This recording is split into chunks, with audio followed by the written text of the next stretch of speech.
दोस्तों नमस्कार, मेरा नाम है समीर और आप देख रहे हैं विजन ऑफ समीर। कल रात को दिनेश लाल यादव निरहुआ इंस्टाग्राम पे लाइव आए थे।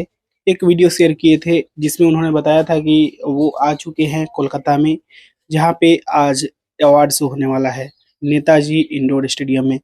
और दोस्तों उसके बारे में उन्होंने जानकारी दी थी कि बहुत सारे भोजपुरी के कलाकार भी आए हैं, जैसे कि खेसारी लाल यादव, प्रदीप पांडे चिंटू।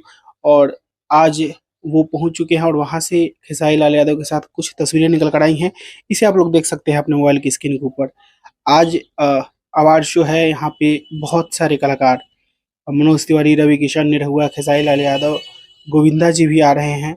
मतलब आज बहुत ही खूबसूरत रंग मंच जमने वाला है भोजपुरी का, कोलकाता में नेताजी इंडोर स्टेडियम में। जो लोग भी पास ले चुके हैं, पास खरीद चुके हैं, वो तो जाएंगे ही।